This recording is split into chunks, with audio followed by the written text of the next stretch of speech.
I'd now invite your attention to our brother Andrew as he addresses us, Daniel's friends, resisting the world's pressures in youth. My dearly beloved brethren and sisters, and my dear young people.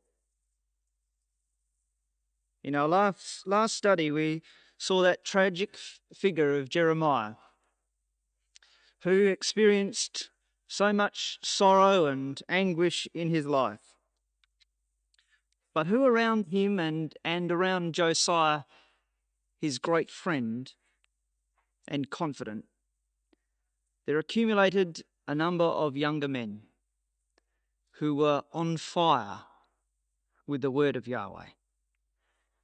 And 3 years after the death of Josiah, when Jeremiah was about 40, his word was vindicated as being right, despite all the cries around him that Babylon would never come down and never touch that city.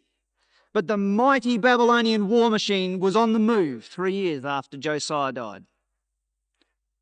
And Nebuchadnezzar moved in, and at the Battle of Carchemish, head on hit Egypt and defeated Pharaoh Necho and moved straight down into the coastal plain heading for Jerusalem and sieged it. Jehoiakim at the time was a puppet to Egypt, and very quickly he changed allegiance and was put under tribute to Babylon. But that was not where it ended. The temple was ransacked by Nebuchadnezzar's officers. They took everything of value. All the vessels of the house of Yahweh were carted off to Babylon and placed in the houses of the gods of the Babylonians. But they also handpicked the cream of Judah's young men. Come to Daniel chapter 1, verse 3. And the king, Nebuchadnezzar, that is, spake unto Ashpenaz, the master of his eunuchs, that he should bring certain of the children of Israel and of the king's seed and of the princes, children in whom was no blemish, but well favoured and skillful in wisdom and cunning and knowledge and understanding science, and such as had the ability in them to stand in the king's palace, and whom they might teach the learning and the tongue of the Chaldeans. There must, young people and brothers and sisters, there must have been in that cohort that were hand-picked at that time from, did you notice, the king's seed and the princes. There must have been some who were very strongly influenced by Josiah. Josiah had only been dead for 3 years.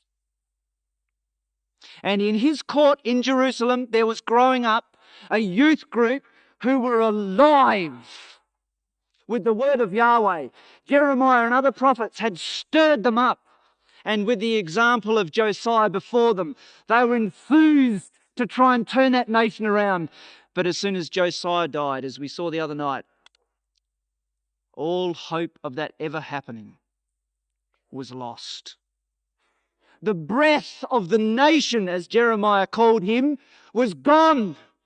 The nation was a corpse, just rotting and rotting and rotting until Nebuchadnezzar finally finished it off a few years later. But here we find Nebuchadnezzar hand-picking individual young men.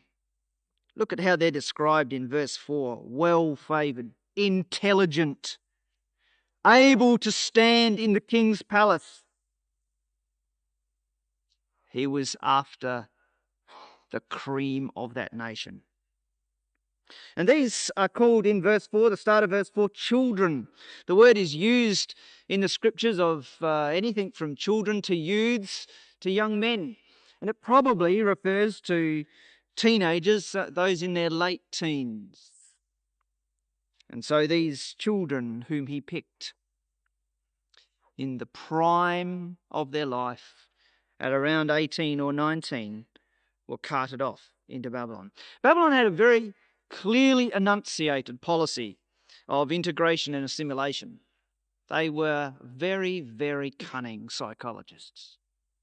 And they figured that If you were ever going to keep nations under subjection, what you had to do when you took them over is to mix up their people with yours. Mix them and have a good influence of Babylonian ways in there, so that they forgot about their gods, they forgot about their culture, and they became Babylonians, whether they were in the lands that had been taken over captive or whatever. And he put Babylonians into the lands that he took captive, and he brought some of them into Babylon.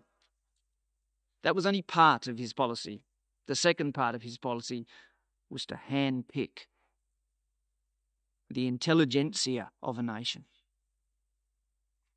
and to train them in the ways of Babylon, so that they might then influence their own people, both in the land of their captivity and back in their own national place of origin.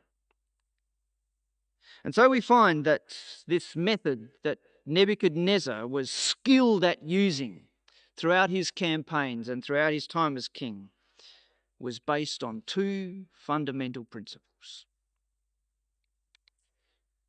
They tried to make those who were taken captive conform to Babylonian thinking and Babylonian behaviour. And we know exactly what happens here in verse 5. The king, once those young captives were brought into the realm, the king appointed them a daily provision of the king's meat and of the wine which he drank, so nourishing them 3 years, at the end thereof they might stand before the king. It was his clear intention to have these as the prime young counsellors around him that had been so indoctrinated by Babylonian ways. They'd been given absolutely everything they could ever want. They'd come from a country that just did not have everything that it wanted, because it was in tribute to other countries, to Egypt at the time in the case of Judah. But they were given the very, very best, the most appealing food, drink, access to Babylon's universities, and all the wisdom and learning was at their feet. All they had to do was to soak it up. But that wasn't all. They not only had their diet changed, they had their dress changed, they had their language changed, they had their environment changed, they had the source of their education changed, and to top it all off, they even changed their names in order that their personalities might never be the same as they were before.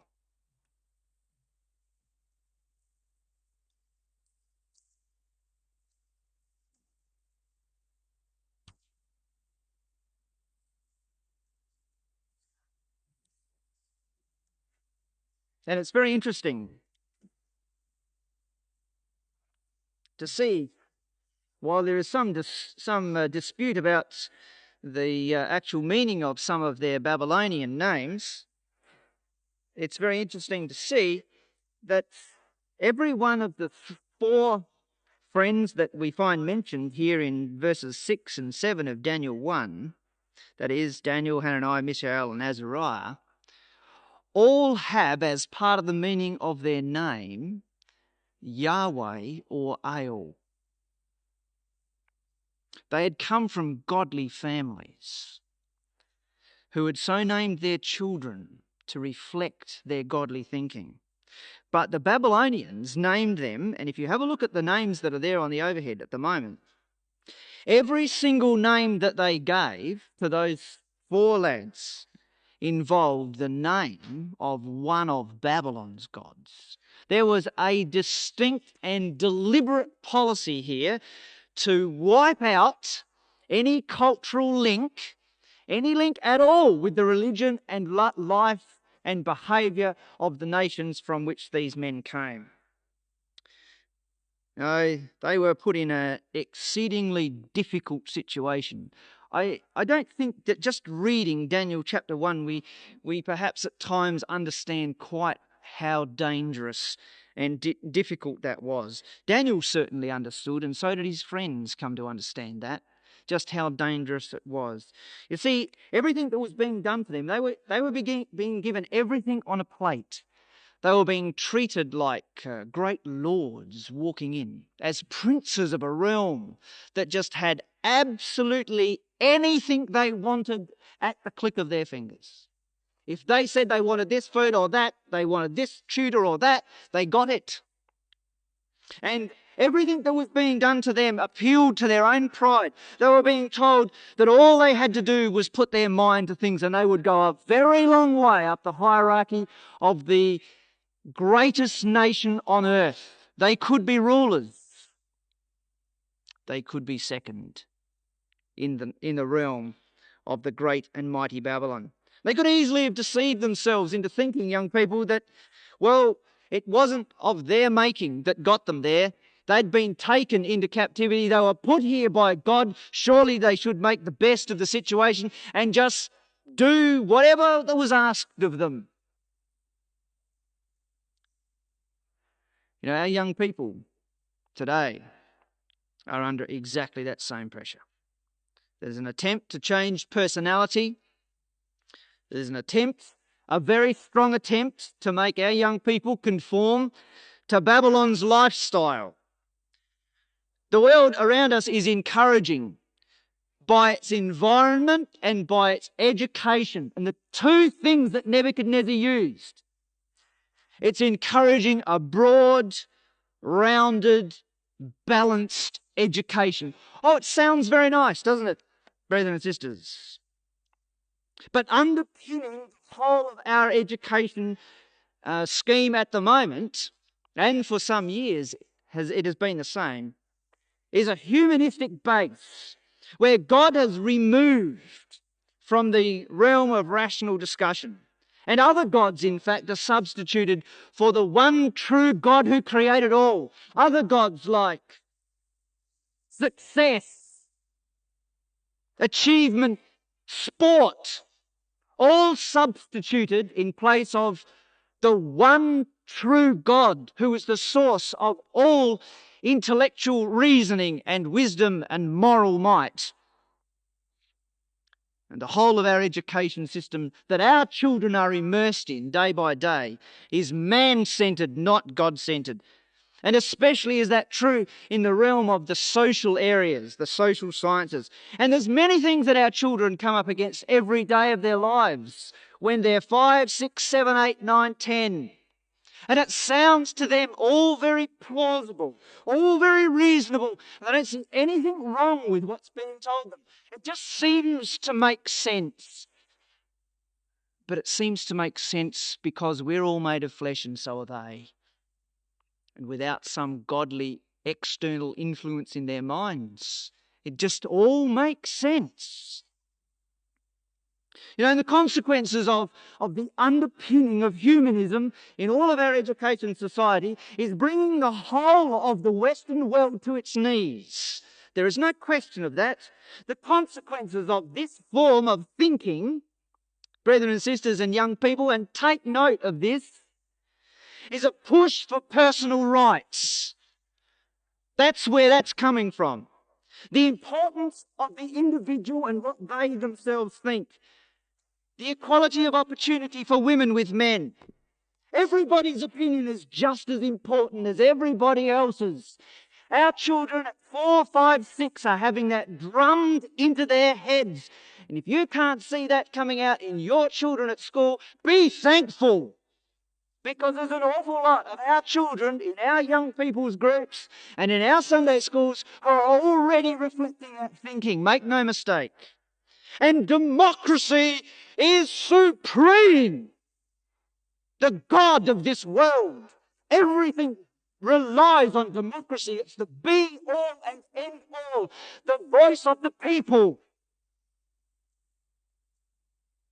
But there's this spirit of madness, as it's termed in Revelation 16, that's driving the nations and bringing them to Armageddon.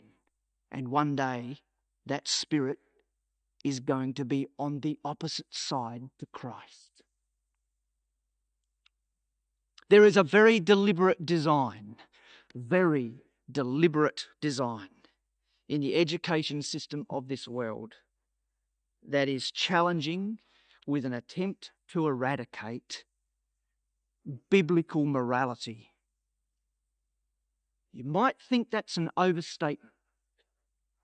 There are writers around and educators who are alive in this state who will openly state that.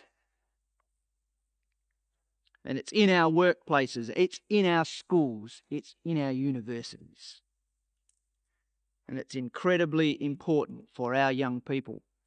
Incredibly important for our young people that are going off to a university in these days to know where they're going before they go. To have sorted out their lives and set a direction so that they clearly understand the issues of life before they're thrown in to that evil environment. It may be necessary for some of our young people in terms of their jobs or whatever to go on to tertiary study. And perhaps what's happening in society is becoming increasingly so for some of our young people. But it's also becoming increasingly important that our young people think seriously, younger and younger, about the issues of life. Look at verse 8. But Daniel, in this circumstance, purposed in his heart that he would not defile himself with a portion of the king's meat, nor with the wine which he drank. Therefore he made a request to the prince of the eunuchs that he might not defile himself. And that word purposed there is translated elsewhere as rehearsed. He rehearsed in his heart that he would not defile himself with the king's meat. He told himself over and over again and reinforced in his own mind what was right and that he couldn't be defiled with the king's meat. He wasn't going to partake of all that this society that he'd just been lobbed into was there to offer. You know, brothers and sisters and young people, what he didn't say, isn't it interesting to notice what he didn't say as well as what he did? He didn't say, oh, well, I'll give it a go, it can't really hurt, and we'll have a look at and compare it at the end. What absolute folly that would have been. He purposed in his heart when he saw the policy. He saw what Babylon was out to do. And he said, I am not going to do it. And he made requests respectfully to the prince of the eunuchs, who, in fact, as we know, accepted his request. And it turned out that he proved himself and his friends to be 10 times better than all of those that had been on the official diet of the king. You know, it's never ever wise counsel to taste of Babylon's food in order to make a choice between Babylon and the truth. Never is it a wise choice to do that. Because, young people, as soon as we've tasted of what Babylon has to offer, we've already in a position where we won't be able to make a choice anymore. Already things will become clouded. It's never ever a good idea to taste of Babylon first in order that we might make a choice. But I wonder whether you've ever noticed in Daniel, as we read through Daniel chapter 1, that Daniel himself as an individual, though we know that it talks about Hananiah, Mishael and Azariah as well in that chapter, how many of you have noticed that Daniel is very dominant in that chapter? In fact, that verse we just read, verse 8, it's talking about Daniel himself. He purposed in his heart that he would not defile, and he goes to the prince of the eunuchs and asks that he might not defile himself. He. Now, we know that the other friends of Daniel were likewise right behind Daniel and supporting everything he did. But it was just like that, with Daniel out the front and his friends supporting him. And you read through all of Daniel chapter 1 and you'll find that that's in fact the picture that we get. Daniel is obviously a leader, a very intelligent and capable young man who knew exactly where he was going. Now, it's not to deny that the other three friends who were around him and supported him were not also faithful young men. Of course they were, we know that, and it's proved a little later on. But he was the spokesman. In fact, in verse 8, verse 9, verse 10, verse 11, verse 17, and verse 21, Daniel stands out in front of all the others. And the other thing to notice before we move on is that Daniel chapter 1 really concentrates on all of these 4 young men and only calls them by their Hebrew names, apart from telling us that they had their names changed by the Babylonians. On all other occasions, it uses their Hebrew names. And then we come to chapter 2 with the dream of Nebuchadnezzar, and we know that very well and what happened. And Daniel, as a result, was elevated because of his interpretation of that dream. And again, it's Daniel, not the others. It's Daniel who was in that position. I'd like you to come to the end of Daniel chapter 2, verse 48. And read this very carefully. Then the king made Daniel a great man, and gave him many gifts, and made him rule over the whole province of Babylon, and chief of the governors over all the wise men of Babylon. Then Daniel requested of the king, and he set Shadrach, Meshach, and Abednego over the affairs of the province of Babylon. But Daniel sat in the gate of the king. If you read that quickly, you miss the point. Did you notice? Daniel's still called by his Hebrew name. But Shadrach, Meshach, and Abednego have got their Babylonian names. They were not called by their Babylonian names in chapter 1, but now they are. And all the way through chapter 3, they have Babylonian names without exception. What's that saying? Well, it appears that Daniel had risen to such an important post that no one could tell him what his name was going to be. And he retained his name as his original Hebrew name. But the other three friends, Shadrach, Meshach, and Abednego, even though they were raised to a position of importance, were still subordinate and were still being called Shadrach, Meshach, and Abednego by Nebuchadnezzar himself. Now, that's interesting to notice. We come to chapter 3, and at this stage, those three men, Shadrach, Meshach, and Abednego, were probably in their early 20s at this stage, and Daniel is not even mentioned in Daniel chapter 3. They are always, as we said, mentioned by their Babylonian names.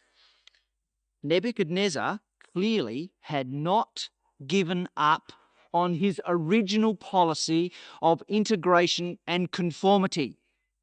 You see, the changing of those names were meant to reflect a different personality.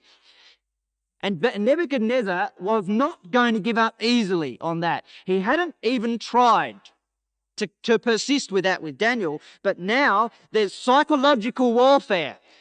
Nebuchadnezzar doesn't have to go browbeating them all the time. All he has to do is keep on calling them by their Babylonian names as opposed to their Hebrew names. And really what Babylon was doing, and Nebuchadnezzar in particular, young people, he was taking another tack. They had been proved in their integrity in chapter 1 to be 10 times better than anything else, any of the others that had been under that test. But the world doesn't give up that easily in trying to make the young intellectuals conform to its thinking and its behaviour. You know, I believe, young people, that the events of chapter 3 of Daniel are even more relevant. And it's the reason that we've chosen tonight to concentrate on chapter 3 as opposed to chapter 1. It's not that there are no lessons in chapter 1 for young people. There certainly are. There's lessons for us all. But chapter 3, I believe, is even more relevant to young people generally. I'll tell you why. We find in chapter 3 that Daniel is not there. In other words, the leader is not present. Now that's important. Shadrach, Meshach, and Abednego are always mentioned together in chapter 3. Always, without exception. They are never, ever separated. There is no clear leader amongst any of those three, apart from that they're named the same way each time. But they're always kept together. And here we're presented with three ordinary Christadelphian young people. Now, I think that's very important. They had grown up in the truth. They're in a strange land where they didn't really belong, and there's enormous pressures to conform. And when they first got there, there was a strong character like Daniel who influenced them and encouraged them to stand up for what was right. And they talked about the Bible and Jeremiah's prophecies with Daniel. And now Daniel's not there. And they're, in their own eyes, just ordinary young people. What are they going to do? They're without the support of a leader. They're without the support of their family. They're without the support of the ecclesia. They're just three young people who have to make a decision themselves. And young people, that's the situation that you and I find ourselves in almost every day of our lives, living in the middle of Babylon. And we don't always have a Daniel standing alongside us. And we don't always have our fathers or mothers or support standing alongside us every time a test comes upon them. I believe, young people, that Daniel chapter 3 is an essential chapter of the Bible for every young teenager to come to grips with. If you don't know anything much about this and you haven't marked up some of the principles out of Daniel chapter 3, make it a determination after tonight to do it. Because you are fighting the exact issues that are in this chapter. There is a king out there who is determined to make you bow the knee, just as determined as Nebuchadnezzar was in the days when Shadrach, Meshach, and Abednego stood. And this chapter is an amazing piece of scripture. It is so different from anything else that appears in the book of Daniel. I guarantee that if I asked everyone in this hall tonight just to get a piece of paper and for you to write down the story that's contained in Daniel chapter 3, because we've just read it and we've all known it since we were this high. If we grew up in the truth, we've all heard the story at Sunday school and we all know it. Our children love the story. It's a dramatic story. I guarantee that if I asked you to write down on paper the story of this chapter of Daniel and his three friends in the fiery furnace, there wouldn't be one single person in this hall who wrote it down like this. Not one. I wouldn't write it like this. The repetition in this chapter is absolutely astounding. And on the Bible marking sheet, there's a list of some of those things that you can follow through. But we're going to have to read carefully. We must have read Daniel chapter 3 so many times. We're so familiar with the story. But when we are familiar with things, we read straight over very important principles. And whenever the scripture repeats and continually repeats over and over and over again something in very short succession, we've got to sit up and listen. And the divine mind has recorded something in here that's attempting to make us sit up and listen very carefully, because there's some essential issues of life contained here. Let's come to verse 1.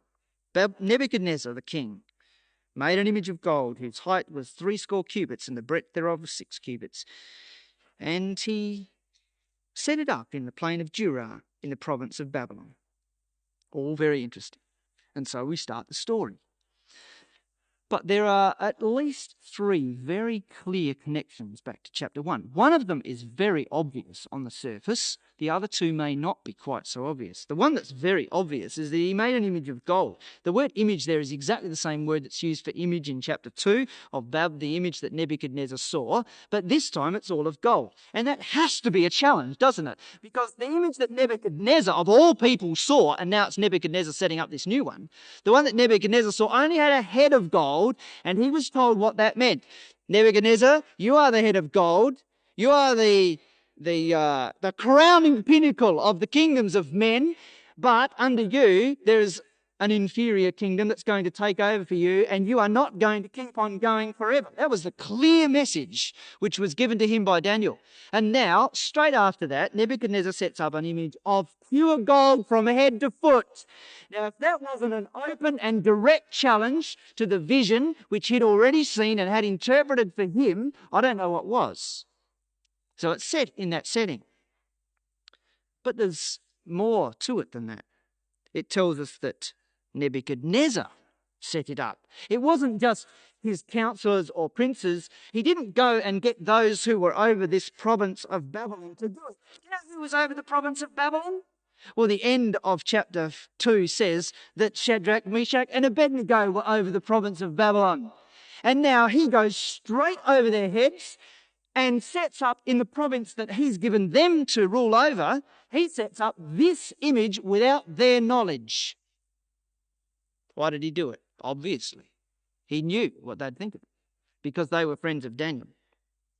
And that is repeated, if you think that's unimportant, that phrase, he, Nebuchadnezzar that is, he set it up, occurs 9 times in this chapter. Now, if we didn't know after verse 1 that it was Nebuchadnezzar that set up, we'd be rather dull.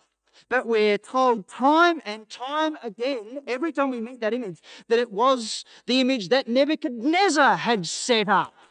And it's repeated over and over again. This is quite clearly a very direct challenge in the face of that image which he'd seen. But there's something else that might not be on the surface so amazing. The chapter starts as Nebuchadnezzar the king. Do you know that title, Nebuchadnezzar the king, doesn't occur outside of this chapter apart from verse 1 of chapter 4. And between verse 1 of chapter 3 and verse 1 of chapter 4, it occurs 9 times. It never occurs outside there. Never have we got Nebuchadnezzar and the king put together as a formal, pompous, official, powerful title. But now, as if to emphasize that it's Nebuchadnezzar, the supreme king of the world, it's repeated over and over and over ad nauseum with deliberate intent. That's how this starts. And if you don't think that that's the intention of that title, you come to chapter 4 and verse 1, the only other place outside this chapter that it occurs, and we read, Nebuchadnezzar the king, unto all people, nations, languages that dwell on the face of the earth, in all the earth, peace be multiplied unto you, and so he goes on and says. So he's commanding the attention of the then known world and drawing attention to himself as the supreme might. That's exactly what that image was meant to portray. He had that intention to draw the attention of all the world to his might and his supremacy and get all the world to bow down. So it's a testimony to his arrogance and to his self-importance. But we just read straight over a number of other things in verse 1 there. For example, the dimensions of the image and its location. You see, it was 60 cubits by 6 cubits. Anyone that knows anything about the Bible would have to immediately see the connection with flesh there. 6 being the number of flesh. But it's an impressive image, a very impressive image. Now, this image was 9 stories high. And where did he set it? In the middle of all Babylon's high-rise buildings? No. Out on the plain of Dura, where a 9-story image would look amazingly impressive when you walked into it from miles away. You would see this glistening in the sun, this gigantic image. When everyone from all over his province was drawn there, it was there to impress the eyes. Nebuchadnezzar was no fool. He might have been a selfish, self-centered man, but he was no fool. And there was the symbol of flesh, to be glorified and worshipped. And what a challenge that was to the might of Yahweh. Set in the plain of Dura. The word Dura means a circle, which really has the idea of eternity. And there he thought he was going to set up his kingdom for eternity. And look who he called, verse 2. Nebuchadnezzar the king sent together the princes, the governors, the captains, the judges, the treasurers, the councillors, the sheriffs, and all the provinces, rulers of the provinces, to come to the dedication of the image which Nebuchadnezzar the king had set up. Repetitious, isn't it? Why didn't he say? He gathered together all the intelligentsia and all the rulers from all over his realm. Why didn't he say that?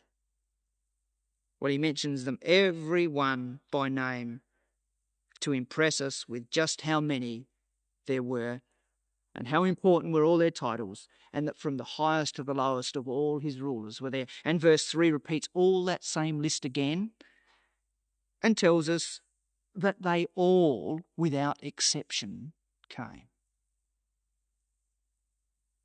This is very impressive. Everybody was coming and prepared to conform to the invitation of this great king, where the emphasis was on grandeur and pomp and ceremony to impress the flesh. And they all stood in front, verse 3. Right at the end of verse 3 we find, and they stood before the image that Nebuchadnezzar had set up. The word stood before means to stand in front of. And this is where all of these captains and judges and treasurers stood, right down the front, right at the foot of this image. So they're staring up at this 9-story high image, a massive structure. And behind them are countless millions of people, hundreds of thousands probably of people that had been gathered and called to witness this inaugural ceremony where Nebuchadnezzar himself was going to be worshipped in the image that he'd made. And just think, Shadrach, Meshach, and Abednego are right down the front, with all of those captains and judges and treasurers right in the front row, where everybody, no matter where they stood, could see them. And we find in verse 4, and Herod cried aloud, or as the margin says, with might, "To you it's commanded, O people, nations, and languages." And so he goes on to tell them all of the details of what they had to do. When they heard the sound of all of these instruments, they had to fall down and worship the golden image that Nebuchadnezzar had made. But it was a command, did you notice in verse 4? Unto you it's commanded. There wasn't any option. There wasn't any opportunity for conscientious objection. And I'd like you to notice, just in passing, and we'll come back to this in a moment, who he commanded that law to. He says, "O people, nations, and languages." Just make a mental note of that for the moment. And then we find in verse 5 that this was the command, that at what time you hear the sound of the cornet, flute, harp, sackbut, psaltery, dulcimer, and all kinds of music, you fall down and worship the golden image that Nebuchadnezzar hath set up. And it goes on, repeats. And if they don't fall down, whosoever falleth not down and worship the same hour shall be cast in the midst of a burning fiery furnace. So it's not only a command, there's also real might to this law that's going out. And so there was a signal when they were to worship the flesh. There was a signal, and that signal was music. 6 instruments. So you can imagine what kind of music it was. It was there to arouse the flesh, to incite the flesh, to bow down and to glorify an image of a man who thought he'd been elevated into heaven, above Yahweh in the heavens. That's what it was all about. And music is a very, very powerful medium. A very powerful medium. And it was used on this occasion by Nebuchadnezzar to make all peoples of his realm to fall down on their knees and worship the flesh. And if they didn't, if there was no voluntary response, then they would get a little help, a little taste of the fiery furnace. And perhaps that might convince them to drop onto their knees. And for the majority, if any had stood up, it certainly would have helped. And did you notice that that furnace is not just called a furnace? It's called a burning, fiery furnace. This was no ordinary furnace. And did you notice in the record it's mentioned 8 times? That's very significant. We'll come back to that later. But it's mentioned 8 times. And so, if a person refused to bow down and worship the flesh, what was going to happen? They would be sacrificed to Babylon's god of the fire. And Nebuchadnezzar would still be supreme. He would not allow any challenge. He had within his hand the power to do anything he wanted. Men's lives danced on his palm. If he said, "That's the end of you," that was the end. Or so he thought. And we find in verse 7, therefore, at that time when all the people heard the sound of the cornet, the flute, the harp, the sackbut, the psaltery, and all kinds of music, see, they're all repeated, all 6 of them repeated again. All, underline it, young people, all the people, the nations and the languages, there's that same phrase, fell down and worshipped the golden image that Nebuchadnezzar, the king, had set up. All his policies are working 100%. Nebuchadnezzar, the king, has now got everyone on their knees, just where he wanted them. Or so he thought. I want you to think, young people, of Shadrach, Meshach, and Abednego. They're in the front row. And they're standing there with everyone else. And the music starts. And they see all around them people starting to go down. And the music reaches a crescendo. And it's getting louder and louder. And they look out the corner of their eye and they can't see anyone else standing. And they look around and there's no one else anywhere standing. What do you think their knees were feeling like? Ever felt weak in the knees? I guarantee that day they were. They could have easily rationalised that. Easily rationalised. They could have said in their minds, well, really, we've only just been honoured by Nebuchadnezzar, and we probably should be thankful for that. We oughtn't to offend him. Of course, if we do bow down, in this case, it wouldn't really mean that we were worshipping his gods, and we could explain that to him afterwards so that he understood that we weren't worshipping his gods. And anyway, what's the use of really just sacrificing our lives for such a pointless exercise? I mean, after all, what would that really achieve? Surely we've got a greater work to do here in Babylon. Surely we can encourage the young captives. We know something about what Daniel said. Surely, let's just go down and we'll explain to Nebuchadnezzar afterwards. Sounds plausible, doesn't it? I wonder how many of us would have taken that line. They knew that to stand upright, young people, they knew it meant certain death. And remember this, that they didn't know the end of this story like we do. All they knew was that Babylonians were awfully ruthless. Whatever they said, they meant, and it didn't matter about men's lives. Life was awfully cheap in the hands of a potentate like Nebuchadnezzar. And they'd seen that happen in their own country. And with that knowledge, it was not easy to stand up and be counted. And they counted the cost, young people. They counted the cost. And the cost was their lives. Nothing less, It was their lives. And there are many other faithfuls through many generations who have faced exactly that same situation, and have counted the cost and have lost their lives. Now, they knew that Babylon's days were numbered. They knew that because they'd been in touch with Jeremiah before they left. And they knew that Jeremiah had prophesied 70 years and they would come out of the land. They knew Babylon's days were numbered. And they based their decision to stand up straight on what they knew Jeremiah by the word of Yahweh had said, and not on what they saw with their eyes and heard with their ears.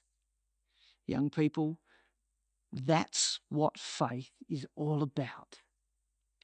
To make decisions in everyday life that are based on what we know and believe are right, despite what our ears and our eyes are telling us. Because very often what we see and we hear are very, very deceiving signals. Now, we're faced, and young people, you know that you're faced with some very difficult situations at school, at universities, and sometimes in the workplace. You're faced with a pressure almost daily to conform to this age or not. There's a decision and you're asked to stand up or drop onto your knees. You're asked sometimes and have pressure put on you to go to worldly parties. What do? Do you say no or say yes? Do you stand up or do you get on your knees? You're faced with decisions in the schoolyard to join in with all the crude jokes that are going around and to have a snigger. Do you stay there? Do you stand up or go on your knees? Well, learn to stand up and to think of Shadrach, Meshach, and Abednego before that image with hundreds of thousands of people behind watching them. And you know, we mentioned a moment ago this little phrase, "O people, nations, and languages." And it was all the people, nations, and languages in verse 7 that had fallen down onto their knees. You know, that phrase is used in Revelation to describe all the world. Revelation 5, without turning to it, and in verse 8 and 9 says, and thou hast redeemed us out of every kindred and tongue and people and nation. And now we've got all the peoples, nations, tongues bowing down. And they're going to have to stand out of that. And that's who's God's looking at. Because in the end, counted amongst the redeemed are those who've come out of all peoples, nations and tongues, who didn't fit and didn't conform to all their ways, because they belong to a society that was very different. And when they were in the midst of a situation that they were very uncomfortable with, they stood upright. Verse 8. Wherefore at that time certain Chaldeans came near and accused the Jews. Notice the term. The word accuse in the Septuagint is diabolo, from which we get to the Greek diabolos, falsely accused. And out of jealousy they accused these Jews before Nebuchadnezzar. Nebuchadnezzar may not have even known, with such a vast crowd, but who did notice were all of those who were standing alongside and all around. And they'd seen these three men just raised to great prominence overnight. And they hated them and what they stood for, and the fact that they didn't really conform to Babylonian ways. And look at the accusations. You would expect them to go to Nebuchadnezzar and say, "O Nebuchadnezzar, there are three men who are Jews who didn't bow down to your image." You know, they said two other things before they said that. Notice what they said in verse 12. The three things are these: that they haven't regarded the king, that they have not served the king's gods. So they're introducing all these other things. And then that they worship not the golden image. And it's very interesting that their contemporaries very clearly knew a lot more about them than what they saw on that day. They knew that they did not serve Babylonian gods. Now, how did they know that? Because just them bowing down there on that day to that image of Nebuchadnezzar was not going to merely tell them that. Clearly, they had spoken to these others before. And verse 13 goes on to say, Then Nebuchadnezzar in his rage and fury commanded to bring Shadrach, Meshach, and Abednego, and they brought these men before the king. Now, why did Nebuchadnezzar even do that? Why didn't he say, well, take them and throw them in the furnace? That's what we got the furnace for. Don't you understand? Didn't say that. He said, bring him here, even though he is furious that anyone should possibly stand up against him. And so we find that before this enraged king, we find these three godly young men. Nebuchadnezzar, verse 14, spake and said unto them, Is it true, or as it probably more carefully should be rendered, is it with design or is it with purpose? O Shadrach, Meshach, and Abednego, do not ye serve my gods, nor worship the golden image which I have set up? But he doesn't wait for an answer. He just assumes that it was not on purpose. And there in itself is psychological pressure that's very difficult to resist. And young people, we're faced with that sort of psychological pressure all the time, where people might throw us a question and not wait for an answer and just go on assuming that we're going to conform. And that's what Nebuchadnezzar did. Verse 15, pressure is building. Now, if ye be ready at that time, ye hear the sound of the cornet, flute, harp, sackbut, psaltery, dulcimer, sticks again, and all kinds of music, and ye fall down and worship the image which I've made. Well, but if not, ye shall be cast the same hour into the midst of the burning fiery furnace. They knew all that. Why was he giving them a second chance? Well, I believe he feared them. And he knew in the back of his mind that what he was doing was a challenge to Yahweh. And that these men truly were friends of Daniel and servants of the true God. And there's perhaps a sign of a guilty conscience on the part of Nebuchadnezzar starting to emerge then. But he rides roughshod straight over that, and he doesn't stop with just giving the previous command. He continues and says at the end of verse 15, And who is that God that shall deliver you out of my hands? End of story. Get back in front of the image. And now they've been graciously given another chance, another opportunity. But all it turned out to be, young people, was another real pressure. Because now Nebuchadnezzar looks like he's the good guy. He's the one that's virtually saved their lives from the furnace and said, well, I'm going to give you another chance. Don't you understand? My mercy is such that I'm going to give you another chance. Now let's not have any more of this nonsense. Right back and we'll try again. How would you go? Opening your mouth in the face of that. But you see, they'd been encouraged because Nebuchadnezzar himself had raised the contest to the level of Yahweh versus the gods of Babylon. And there was a stimulus to the faith. Were they going to worry about Nebuchadnezzar's fire god or Yahweh, the maker of heaven and earth? And in their mind there was no doubt. And so in verse 16, Shadrach, Meshach, and Abednego answered and said unto the king, O Nebuchadnezzar, we are not careful to answer thee in this matter. It's a poor translation. It really means we need not say a word in answer to that question, as another translation has it.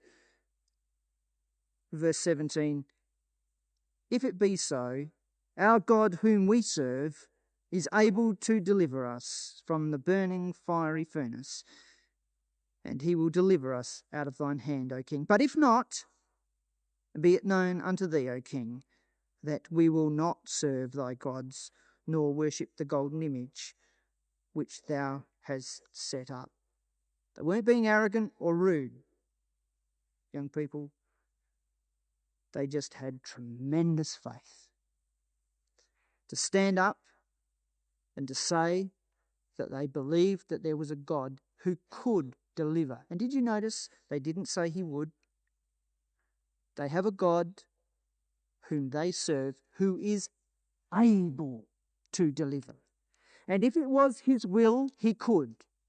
But if it wasn't, then let him clearly know that they were not, under any circumstances, going to still bow down and worship that image or his gods. And I believe it's almost written into the record here that Shadrach, Meshach, and Abednego had discussed that situation amongst themselves before that moment. Did you notice in verse 7, after we read from verse 4 onwards about what the command was, in verse 7 it says, therefore at that time when all the people heard the sound. So there was clearly a time lag between when the herald came around and told everyone what they had to do and when the music actually started, when the ceremony began. And those three faithful young men would have been very concerned about the situation they were in, and no doubt had talked carefully and quickly together and had discussed all the issues involved and had got on their knees and prayed to the God of heaven and earth and had sought his guidance in this very difficult situation and stuck together and determined amongst themselves that they would stay together because they knew it was right. They'd made up their minds before the situation happened. Now, I believe if they hadn't made up their minds very clearly amongst themselves, that when it came and that music began, the whole emotion of that circumstance would have weakened their knees to such a point when they looked around and saw that everyone else was down, they too would have gone to their knees. You know, there's a very powerful lesson in that, young people. If we allow ourselves to walk out onto the plain of Jura in full sight of the glory of the flesh, of Babylon and all its might and all its gods, and we think that on the spur of the moment, we're just going to be able to make the right decision, and it's going to be the godly one every time, we are fooling ourselves. If we walk out onto that plain of Jura, if we have not prayerfully and carefully considered the dangers there and what we might do if we're caught in this situation or that, or what we might do to flee from this or that, or how we'll react to this or that, young people, we'll be on our knees before we can even think about it. The power in Babylon's psychological techniques will have us on our knees unless we very carefully prepare. Now, what I believe we have to do, young people, with the depth of wickedness that's in this world, is to think carefully about situations and issues, weigh it up, and talk about it with our friends who are godly, who know their Bibles, and open them together. And talk about things. Ask each other, what do you think God thinks about this? How do you think I should handle this? I came across this situation the other day and I didn't know what to do. And I said yes to this, and afterwards I felt wretched about it. What do you think I should do? And ask older brethren. Talk to your peers. Open your Bibles. On your knees in prayer to the Father. That's what they did, I believe, out on the plain of Jura when they had very little time. It's no good our Bibles being shut in nice cases when we're out standing in front of that image and the music starts. A Bible is no good then. The Bible is only any good if it's affected our minds before that time. No, never ever, young people, never ever underestimate the value of good, godly-minded friends. These three are never separated in this record. Have you noticed that? Never separated. When they say something, it says, Shadrach, Meshach, and Abednego said. Does that mean that they cited in unison? I don't think so. But what it means is there was no leader among there. They were all terrified of that situation, but they were godly enough to have worked out between them what they should do. And they encouraged each other and stood together upright because they had good companions alongside them. Use your companions. Those young people who come from a situation where there are other young people in your ecclesia or in your surrounding, thank God for that. Never underestimate the privilege and the blessing of that, and use it. Verse 19. When Nebuchadnezzar, full of fury, full of fury, and the form of his visage was changed against Shadrach, Meshach, and Abednego. Therefore he spake and commanded that they should heat the furnace 7 times more than it was wont to be heated. 7 times hotter than was ever seen heated before, Rotherham says. And now they had a chance to change their minds. If they were quick, because the king's face was distorted with rage, as the Hebrew actually means. And tragically, that last heating of the furnace makes many young people buckle. That last 7 times heating, the visual impact of that, as the pressure really comes on from a world who wants to make them conform, often just makes the little bit of difference that crumples their knees and takes them to the ground. Verse 20, and he commanded the most mighty men that were in his army to bind Shadrach, Meshach, and Abednego, and to cast them into the very burning fiery furnace. Then these men were bound in their coats, their hosen, and their hats, and their other garments were cast in the midst of the burning fiery furnace. Therefore, because the king's command was urgent, and the furnace exceeding hot, the flame of the fire slew those men that took up Shadrach, Meshach, and Abednego. And these 3 men, Shadrach, Meshach, and Abednego, fell down. Not voluntarily. They fell down, bound, into the midst of the burning fiery furnace. What a frightening spectacle. You put yourselves in that situation, young people. They didn't know what was going to happen when they got in there. It was certain death for them. They were powerless, helpless, and all they could do was pray to the God of heaven. Verse 24 and 25 tells us that when they looked in, they saw that there was 4 men walking loose. And they'd thrown in 3 men that were bound. And there was a great enigma here. 3 bound had gone into the furnace, and now, as they peered through the flames from a distance, Nebuchadnezzar could see 4 men who were loose. And they didn't expect, let alone Nebuchadnezzar, but the 3 friends never ever in their wildest dreams expected an angel to appear in that furnace. They knew, as David had written many years before in Psalm 34, that the angel of Yahweh encamps around them that fears him and delivers them, but they didn't expect that God had to do a miraculous deliverance on that day. They understood by deliverance that in the end, when it came to the time of the kingdom, he would raise them again and they would stand with the faithful of all ages. But now, very literally, the angel of Yahweh was camping with them in the midst of that fire because they believed that Yahweh could deliver. And because they believed that he could, he did. Young people, that's a powerful lesson. Because they believed Yahweh could deliver, he actually did. And Yahweh doesn't change. It doesn't mean that you might get into a situation tomorrow or the day after and expect some miraculous deliverance. God won't necessarily work like that. But if you believe that he can deliver you out of circumstances and out of the grip of Babylon, he will. He will deliver. He is able, these friends told Nebuchadnezzar. And they came forth. They came forth at the beckon of Nebuchadnezzar out of that fire. And notice how he addressed them in verse 26. He said to them, Shadrach, Meshach, and Abednego, ye servants of the Most High God, come forth and come hither.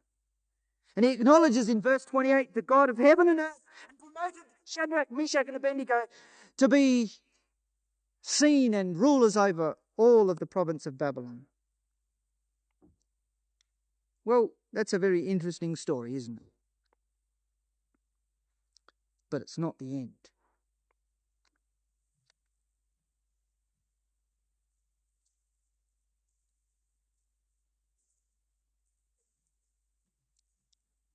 In fact, there's much, much more in Daniel chapter 3 that we're not going to spend a lot of time on. But there is a marvelous parable in this chapter about whose servants we really are. Verse 28 holds the key. Then Nebuchadnezzar spake and said, Blessed be the God of Shadrach, Meshach, and Abednego, who hath sent his angel and delivered his servants that trusted in him, and have changed the king's word, and yielded their bodies, that they might not serve nor worship any god except their own God. You know, there's the issue. There it is in a nutshell, young people, and the issue is this, and I don't believe there is a more important issue for you as young people to come to grips with in your youth. Who are you going to serve? That was the issue that they were faced with. It's the issue that Nebuchadnezzar understood was being played out in that whole incident. You see, the word servant or service occurs in verse 12, verse 14, verse 17, verse 18, verse 26 to verse 28. They're all on the sheet. Check them out later. But Jesus said, you cannot serve two masters. You'll either hold to the one and love the other, or it'll be vice versa. You cannot. It doesn't matter who you are. You can't serve two masters. And you have to make a choice. And if you don't make a choice, it'll be made for you. It's as simple as that. In life, you refuse to make a choice, and the choice is already made. But you have a choice if you want to make it. I'd like you to hold your hand in Daniel chapter 3 and come across to Romans 6. Because the issue of Romans 6 is whose servants are we going to be? And we know that Romans 6 speaks predominantly of baptism. But in Romans chapter 6 and at verse 12, here the Apostle Paul tells us very clearly, to let not King sin, paralleled to King Nebuchadnezzar, let not King sin therefore reign in your mortal body, that ye should obey it in the lusts thereof. Obeying it in the lusts thereof, young people, is falling to our knees and doing what it says. Just as in Babylon, the friends were asked to fall to their knees and to worship the image of King Nebuchadnezzar. Don't let King Sin reign. He will try all sorts of devious persuasions, all sorts of tricks, all sorts of things to try and get you to obey him. Just like Nebuchadnezzar tried to get those friends to obey him. But verse 13 and 14 are even more interesting. Neither yield ye your members as instruments of unrighteousness unto King Sin, but yield yourself unto God as those that are alive from the dead. Now look at the allusions here there are back to this incident in Daniel chapter 3. And your members as instruments of righteousness unto God. For King Sin shall not have dominion over you. He won't. He doesn't have to have dominion over you. It's your choice. And did you see the similarity of language? Hold your hand in Romans and just turn back to Daniel, which I still hope you've got. And look at verse 28 again. It says that in Nebuchadnezzar's words here, and he delivered his servants that trusted in him, have changed the king's word, and yielded their bodies that they might not serve nor worship any god except their own God.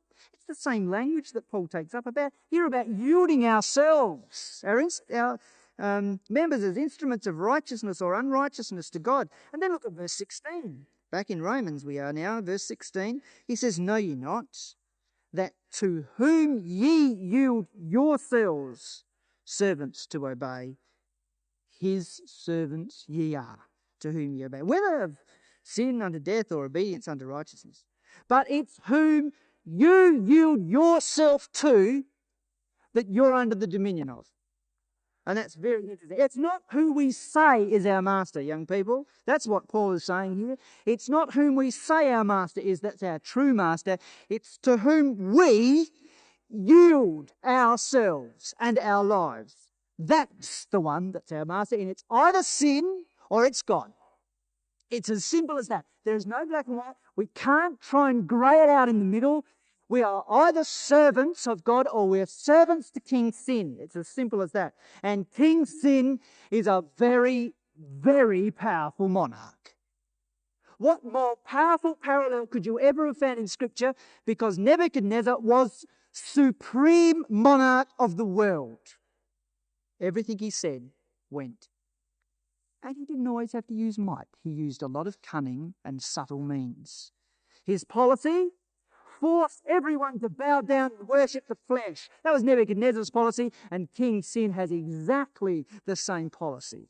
And what was his strategy? Nebuchadnezzar used grandeur and size and impressive things. All the majority, the mighty men all came and they all bowed down. That's a powerful, powerful tool. Peer pressure. The majority is a powerful tool used by King Sin to make us bow down. And so are all the impressive, apparently permanent things we see around us. Oh, they look so, so permanent that we think King Sin is enthroned here forever. But it's all just in the appearances. But you know, there was another tool that King Nebuchadnezzar used that King Sin also uses, young people. And it was the music of the flesh. Remember there were 6 instruments? A music has a powerful emotional pull. And today's depraved pop culture that has corrupted millions upon millions of young minds around the world continues in exactly the same strategy of King Nebuchadnezzar of old. Today's pop culture ridicules anything that's decent, holy, good and right, and lauds as virtues those things that are absolutely abhorrent and despicable. I would never counsel you, brothers and sisters, to go and listen to pop music that this world's children are listening to. It is horrific, to say the least. I've picked up at school cassettes and looked at the labels, and my eyes have fallen out of my head. I couldn't even read the labels here tonight. Have made me sick to see what the titles of the songs are, let alone the content. And that's not an isolated piece of music in today's younger generation pop culture. It's intended to excite, to incite the flesh, to rebellion and free lust. End of story. And this world's advertisers and promoters know exactly that, and they're riding on a multi-billion-dollar wave out of the lives of individual young people around this world who've become addicted to this filthy rubbish. Nebuchadnezzar tried exactly the same things. You know, Brother John Carter once said, "The mind is insensibly affected by the stream of thoughts passing through it. You imagine what this filthy rubbish is doing to the minds of this generation's young people who have the plug-in drug in their ears and walk around mesmerized hour after hour after hour of every day. We have children in their teens coming to school plugged in. They have it pulled out when they get to school. If it's not confiscated, it's plugged back in at recess time. And then it's pulled out again and plugged back in at lunchtime. It's pulled out, it's plugged back in lessons. It goes on and on. It's addictive. Young people, don't touch it. It will corrupt your minds. It's dulling the intelligence and sensitivity and moral power of a whole generation that is getting themselves ready to be destroyed by Christ and the saints. It's that serious. Nebuchadnezzar knew what music can do. The music of the flesh has to be avoided. It prevents thinking. Oh, it's a terrible thing. You know, I've had young people tell me, both at school and within the ecclesia, that they've tried to get off some of that stuff. I had a young lad at school tell me it was 3 years since he stopped listening to some horrendous heavy metal music. But he said with almost tears in his eyes, it keeps coming back. I just see all these images all the time. I just keep thinking of the words all the time. I just can't get rid of it. It just keeps coming back. And music's like that, isn't it? We teach our little children the books of the Bible to song because it's easy to learn. And they can just remember the tune and it all comes back. And this world's filth is being fed into the minds of a generation of young people and corrupting their intelligence and their moral faculties to the point where they won't be able to respond. What a tragedy! A tragedy of the first order. Young people, avoid it like the plague.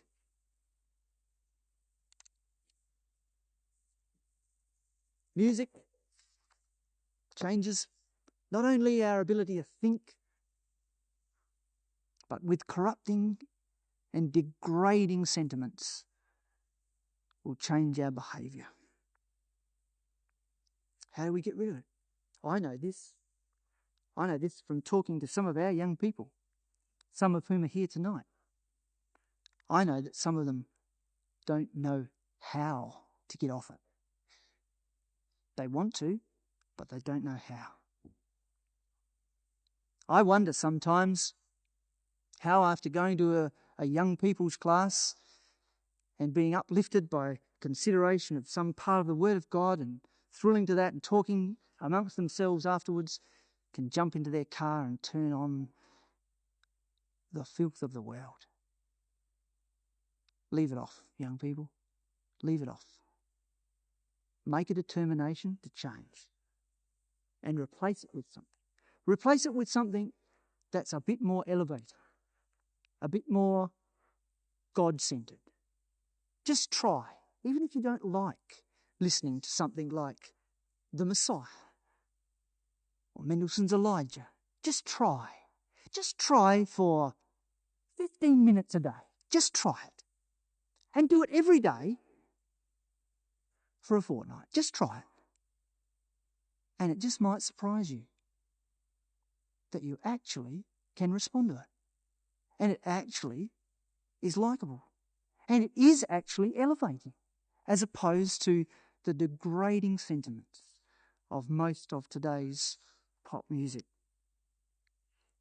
But that wasn't the only other form of strategy that King Nebuchadnezzar and King Sin uses. There was a herald crying with might. With might. Oh, and there's a mighty strong voice around that's not going to give up.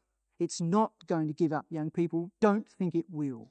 Saying to you every day, maybe not in these words, but in action, in attitude, it's saying to you, you decide what you want to do for yourself, and if you want to bow down, you bow down.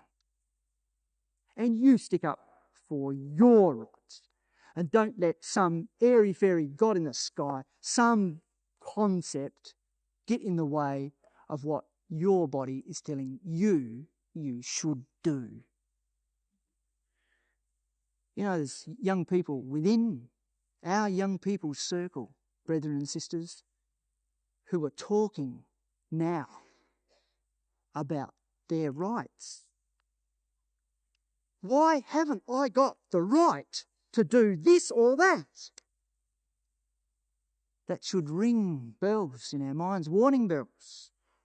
Why can't I? Surely it's my life and I can decide for myself what I want to do with my life. Now, if you open your ears, you'll hear that around the place. Not perhaps quite as in exaggerated form as I just said then. But you'll also hear, my opinion's just as important as yours. Anyway, what you're saying is only an opinion anyway. To a brother who might have been 60 years in the truth and has borne the heat and burden of the day. All around us, there are people on their knees. Their plans, their ambitions, their activities are all centred around satisfying the flesh and the worship and elevation of it. And the King's command is ever so simple. Ever so simple. All the King said was, just let go. Just relax. Can't hurt you. You can't study the Bible all the time. Why don't we just go out to pictures just one night in the week? Surely that can't hurt. Don't be deceived. It's not easy to do what's right when others are doing wrong. And it's even harder, young people, to do what's right when other of our young people are doing wrong. But stand up straight. You can as easily, brethren and sisters as well, assess the effects that King sin is having on us by what we do with our time, what we do with our money, what we do with where we go. I'm not trying to underestimate the pressures that are falling on our young people today.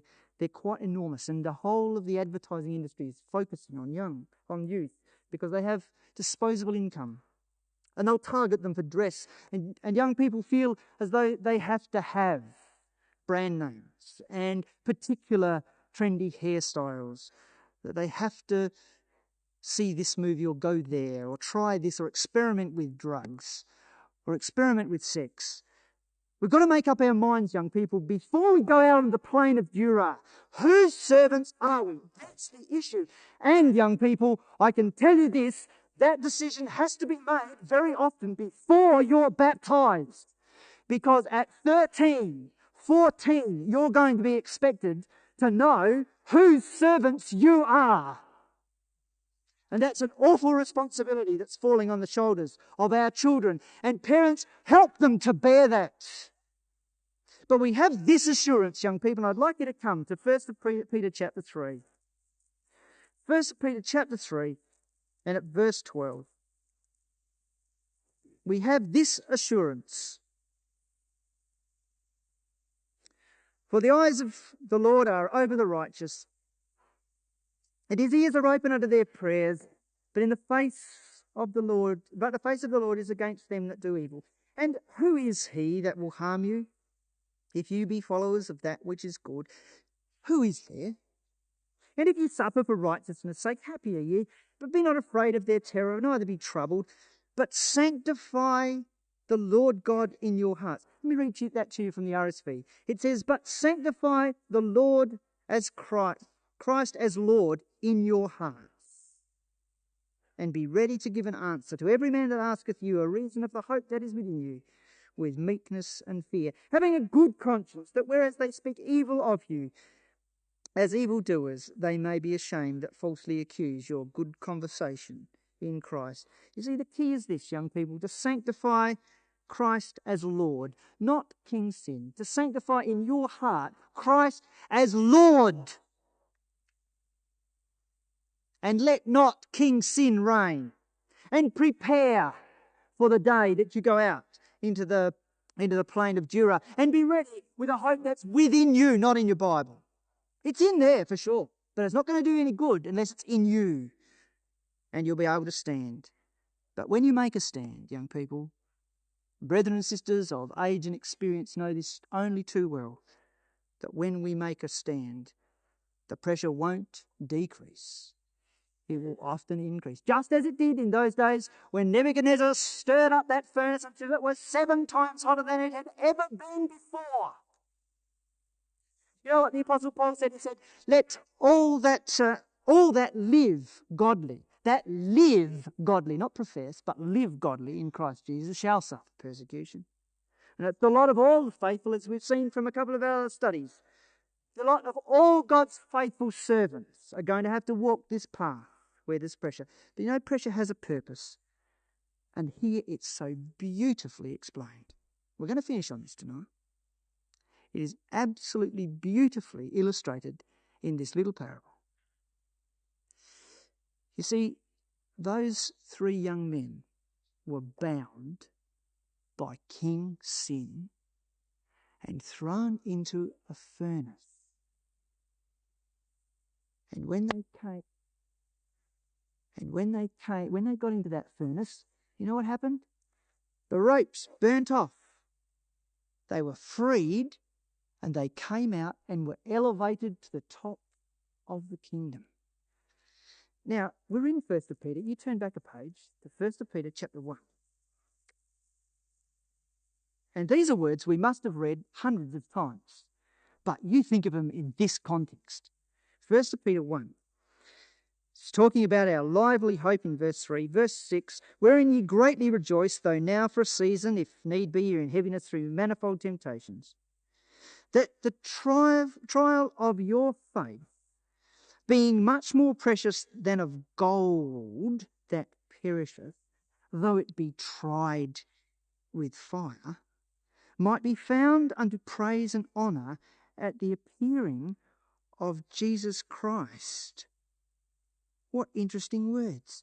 Here, faith and gold are put alongside each other. And it's gold which perishes. And there was a golden image on the plain of Dura, and it's matched against faith. And he says, the trial of your faith is much more precious than gold that's going to perish. Even though that faith is going to be tried in the fire, and that faith is going to go into the fire, and what's going to happen to it when it comes into the fire? It's going to be found under praise and honour at the appearing of our Lord Jesus Christ, and it's going to have its bounds freed, and it's going to be elevated into glory. Faith is going to do that. And in that little parable, that's exactly what it says.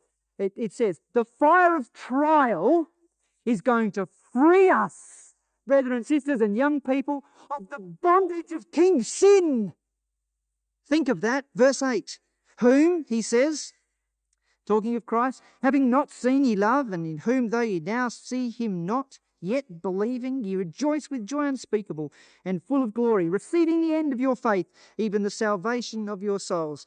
And so that really is the essence of faith, is it not?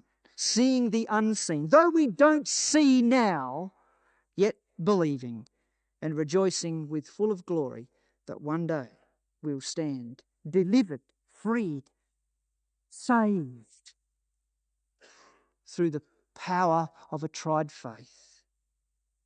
What have we seen?